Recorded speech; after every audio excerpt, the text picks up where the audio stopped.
You are 7 years old, and your father just sold you, not to a slave trader, not to a criminal, to a lord, a powerful man who lives in a castle 3 days' ride from your home, a man you have never met, a man who will now decide everything about your life for the next decade. Your mother is crying. Your father is not. He is standing straight, jaw tight, pretending this is an honor. And maybe it is. Maybe this is the greatest thing that will ever happen to you. Or maybe it is the beginning of the hardest road any human being in medieval Europe could walk. Because you are not just going to be a soldier. You are not just going to carry a sword and fight in battles. You are going to become a knight. And before you become a knight, you are going to suffer. So let's start from the beginning. Let's start from the very bottom. This is your life. Every rank, every stage, every brutal, glorious, exhausting step of the way. Welcome to the world of the medieval knight. Your new home is nothing like your old one.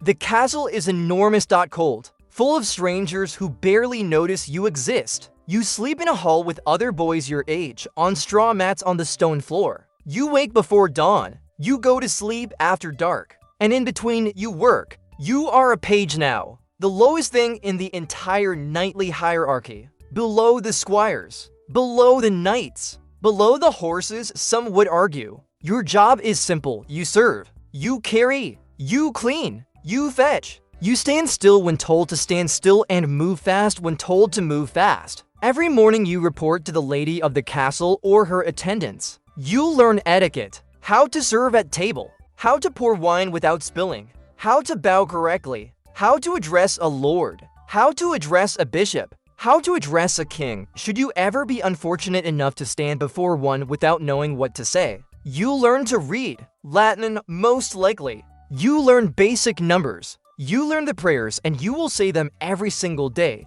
multiple times a day, for the rest of your life, because the church is not optional in medieval Europe. The church is everywhere. In the afternoons, if you are lucky, you begin to train. Not with swords yet. You are 7 years old. You cannot lift a sword without falling over. You train with wooden sticks. You wrestle. You ride. And this is important because a knight who cannot ride is not a knight. You learn to fall off a horse without breaking your neck. You learn to climb back on. You learn to do it again and again and again. The older squires mock you. The knights barely look at you. The lord of the castle is a distant, terrifying figure who occasionally glances in your direction during meals and says nothing. But here is the thing. Here is what keeps you going. You have seen them. You have seen the knights ride out in the morning, armor catching the sunrise, destriers thundering beneath them, lances pointed at the sky. You have seen what they are, and you want it. Every cold morning, every bruised knee, every humiliating moment of spilling soup on a nobleman's table, you want it. So you endure. 7 years you endure. By the time you are 14, you can ride well. You can fight with a wooden sword against boys your age and win most of the time. You know which fork to use at a formal dinner. You know 3 languages if your lord was serious about your education. You have grown from a frightened 7-year-old into something harder, leaner, and far more dangerous. And now it is time for your next step. It is time to become a squire. The day you become a squire is one of the best days of your life. And then the very next morning, you realize what you have signed up for. As a squire, you are now assigned to a specific knight, a real one, a man who has been through everything you are about to go through and survived it. He is your master, your mentor, and let's be honest, the person who owns most of your waking hours for the next 7 years. Your job is everything. You maintain his armor. This sounds simple. It is not. Medieval armor is a nightmare of interlocking plates, chainmail, leather straps, rivets, and hinges. Any piece that rusts, cracks, or fails during a battle could get your knight killed. And if your knight gets killed because you failed to maintain his equipment, God help you. You polish it. You oil it. You check every single rivet. You do this constantly. You maintain his weapons. His sword must be sharp enough to cut through chainmail. His lance must be straight. His daggers must be clean and rust-free. You maintain his horse. His destrier, his war horse, is worth more than most villages. You feed it. You groom it. You muck out its stall. You learn its temperament. You learn how to calm it before a battle because a war horse that panics is a disaster. And then when all of that is done, you train. Oh, you train now. Not with wooden sticks anymore. With real weapons. Your knight tests you. Constantly. He throws you into sparring matches you cannot win. He rides you down on horseback and expects you to dodge. He makes you wear full training armor, which weighs about 50 kilograms, and run, and fight, and fall, and get back up. Because here is the brutal truth about becoming a knight in medieval Europe. Combat is not a skill. It is a language. And like any language, you cannot learn it in a classroom. You learn it by doing it thousands and thousands of times until your body knows what to do before your mind catches up. Until blocking a sword strike is as automatic as breathing. Until you can stay on a charging horse while swinging a weapon with your arms while steering with your knees while keeping your shield up. This takes years. This takes your entire adolescence. And it is not just the fighting. As a squire, you accompany your knight everywhere. To tournaments, to council meetings, to war. Yes, to war. The first time you see real combat, you are probably 16, maybe 17. You are not fighting, not yet. Your job in a battle is to stay close to your knight, carry spare weapons, help him if he is dismounted, and try very hard not to die. But battle is chaos in a way that no training ever prepares you for. The noise is overwhelming. The horses screaming, the metal crashing, the men shouting in a dozen languages, the smell of blood and smoke and fierce sweat. Men you were talking to at breakfast are dead by midday. And you are in the middle of it, trying to do your job, trying not to freeze, trying to be useful. The first time, you probably freeze anyway. The second time, a little less. By the fifth time, you start to understand it. The rhythm of it, where the danger is, where the gaps are, how to read a battlefield the way your knight reads it, with a kind of calm that looks like madness to everyone who doesn't have it. And somewhere in those 7 years, between the armor polishing and the tournament training and the battlefield experience and the court etiquette, you become something. You become a warrior. Not a knight yet. Not officially. But the thing inside you that makes a knight. The skill, the discipline, the controlled violence. That thing is there now. There is only one step left. And it is the most important one. The ceremony is called the accolade. And no matter how many times you have seen it done to others, when it happens to you, it hits different. You have been fasting. You have spent the night before in a church, alone, in full armor, kneeling in prayer. This is called the vigil. You are meant to spend the night in meditation, thinking about what it means to be a knight, what you are swearing to uphold, what you are about to become. Some men cry during the vigil. No one talks about this. In the morning, you are brought before your lord, or a great lord, or if you have been very fortunate and very distinguished, before a king. You kneel. The lord draws his sword. He taps it on your left shoulder. Then your right. Then your left again. And then he says the words, "Rise, Sir Knight." That is it. That is the entire thing that separates what you were from what you are now. You rise. You are a knight bachelor, the lowest rank of actual knight. A man with a sword, a horse, a set of armor, and a title. No land yet. No banner.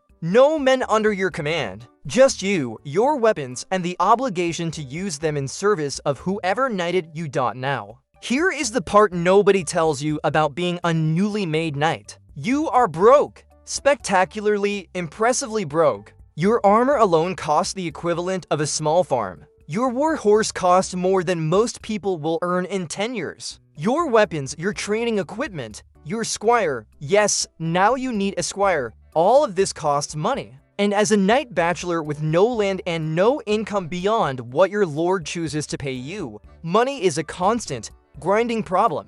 So you do what every broke young knight does. You go to tournaments. Medieval tournaments are not the pageants you might be imagining. They are not gentle jousts between honorable men in front of cheering crowds. Well, sometimes they are. But the original tournament, the melee, is essentially a giant organized brawl between teams of knights across a large piece of countryside. The rules are loose. The violence is real. People die at tournaments. But here is why you go. If you defeat another knight in a tournament, you can capture him. And if you capture him, he has to pay a ransom to get his horse and armor back. Some successful tournament knights became genuinely wealthy this way. William Marshall, one of the greatest knights in English history, won so many tournament ransoms as a young man that he went from penniless to one of the richest men in England. Of course, the reverse is also true. If someone captures you, you lose your horse, your armor, and whatever dignity you had left.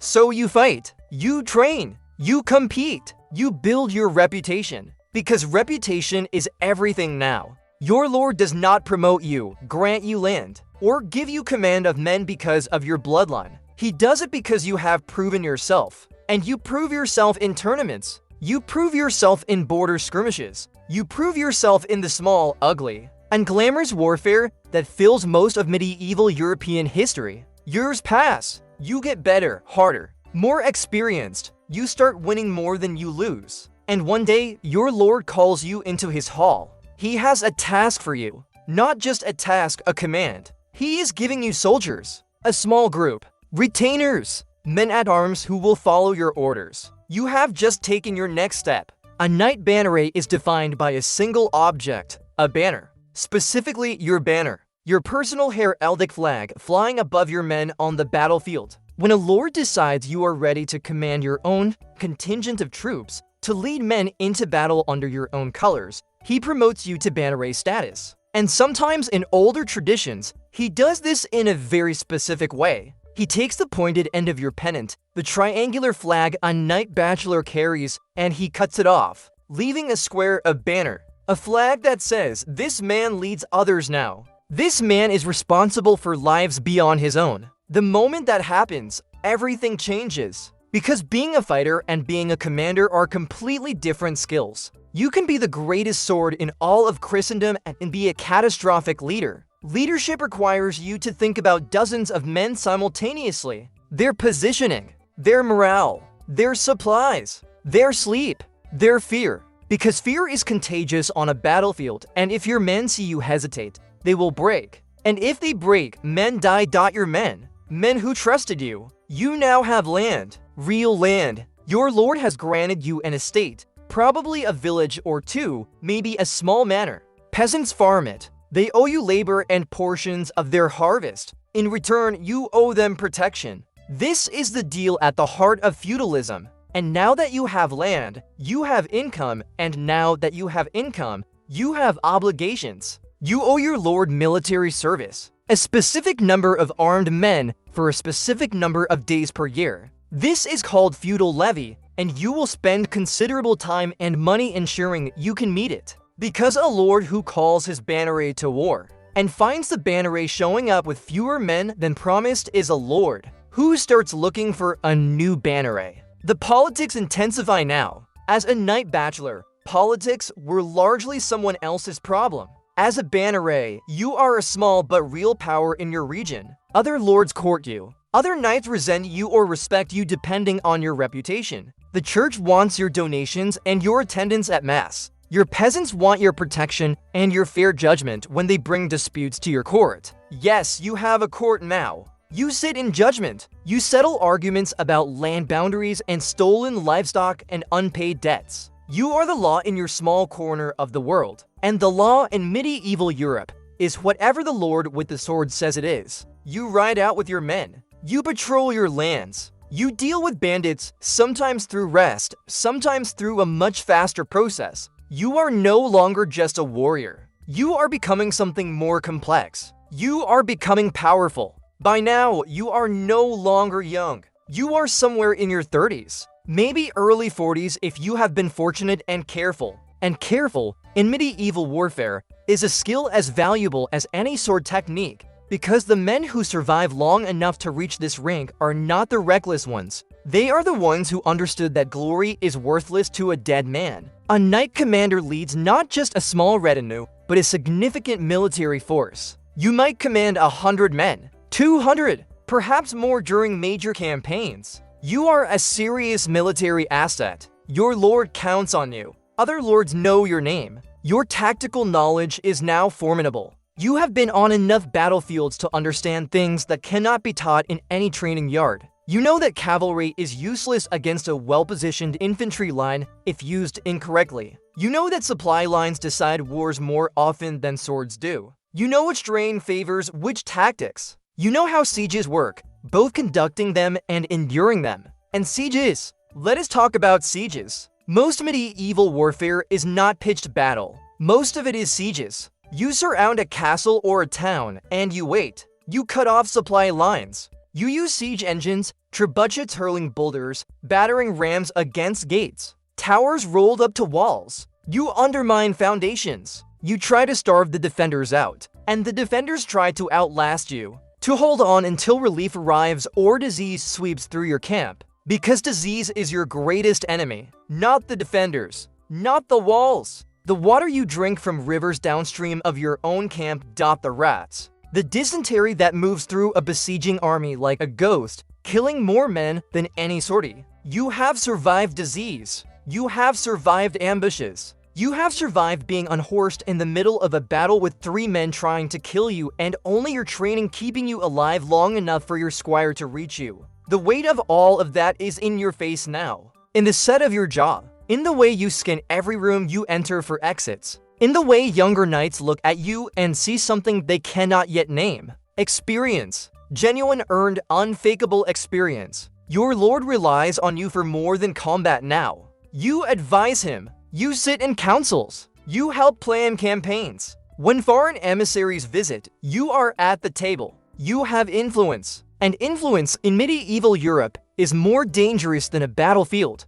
because influence means you have something worth taking. There are perhaps a dozen men in the entire kingdom who have reached what you have reached. You are not just a knight anymore. You are a military institution. A marshal, or whatever title your particular lord and kingdom gives the commander of their entire military force, is the man who makes war happen, not who fights in it, though you still can and do. The man who organizes it. You decide who fights where. You assign commands. You plan the order of march, the positioning of supply wagons, the placement of cavalry reserves. When your lord, the king, perhaps, or the greatest duke in the land, wants to go to war, he comes to you and says, "Make it happen," and you make it happen. The logistics alone would break a lesser man. Feeding an army of 5,000 men requires an almost incomprehensible supply chain. Grain, salted meat, fresh water, fodder for the horses, horseshoes and nails, spare weapons and armor, surgeons or the medieval approximation of them, priests for last rites because men will die and they need their souls tended to. You manage all of it. You have people under you, of course. Knights commander who handle their own contingents, banneret knights who report to them. Down through the whole hierarchy you have built and been part of for your entire life. But the weight of it is yours. When a campaign fails, when men die in a battle that was poorly planned, when a siege drags on too long and disease kills a third of the force, people look at you, not just at the king, at you, because you are the man who is supposed to prevent it. And when a campaign succeeds, when you execute a flanking maneuver, that breaks an enemy line in under an hour. When you take a city that everyone said was impregnable, when you bring an army home with fewer losses than anyone had a right to expect, the king embraces you in front of the entire court, and the cheers are genuine. You have wealth now, real wealth, multiple estates, servants, a household of your own with knights and squires and pages who are going through exactly what you went through all those years ago. Sometimes you watch the pages, the little 7-year-olds, stumbling through their first lessons, and you remember being that small, that frightened, that hungry for something you couldn't even name. You know what it is now. It was this. All of it. The suffering and the training and the mud and the blood and the politics and the responsibility. It was always going to lead here. There is one more step, and most men never reach it. The highest knights in medieval Europe were not just military commanders. They were symbols. They were institutions. They were the embodiment of an idea, the idea of chivalry, of Christian knighthood, of the warrior class at its absolute apex. The grand military orders, the Knights Templar, the Knights Hospitaller, the Teutonic Knights. These organizations created a rank of knight that transcended ordinary feudal hierarchy. A Grand Master of the Templars answered to no king. He answered to the Pope alone. Or perhaps you never joined an order. Perhaps you rose through straight merit and loyalty and blood and brilliance until your king, Your aging, grateful king kneels before a bishop and receives a title that he then confers upon you. Knight of the realm, the king's champion, the grand marshal. The name matters less than what it means. It means you are one of the most powerful people in a medieval kingdom. Not through birth or not entirely through birth. Through decades of relentless, painful, disciplined excellence. It means young boys in villages 3 days right away know your name. Not your family name. Your name. It means when you walk into a room, conversation stops. Not from fear alone, though there is fear. From something more complex than fear. From the weight of what you have done and survived and built. You are old now by medieval standards. 50s maybe. Every old injury aches in cold weather. Your hands, which have held swords and lances and the reins of war horses for decades, are scarred and thick-knuckled. You move with deliberate care, not because you are weak, but because you have learned that deliberate care is the mark of a man who has survived long enough to know better. Do you have regrets? The friends you buried? There are many. The campaigns that cost more than they should have. The judgment calls that went wrong and the men who paid for those mistakes. But also this. The life you have lived is not a life that most men get to live. Most men are born, work the same field their father worked, and die within a day's walk of where they entered the world. You entered the world the same way they did, but you chose the sword. Or rather, someone chose it for you. When you were 7 years old and too small to choose anything. And from that choice, everything followed. Every rank, every trial, every piece of armor polish at midnight, every charge into a screaming wall of steel, every decision that kept men alive or failed to. All of it. Your life. Every rank of it. From page to grand master. From frightened boy to legend. This was your life as a medieval knight. If you made it this far, thank you. This is Grimoire. We don't just tell history, we put you inside it. If you want to live another life as an assassin, a Viking jarl, a Roman gladiator, a Templar knight, subscribe. Because there are 100 more stories waiting, and every single one of them starts the same way with you.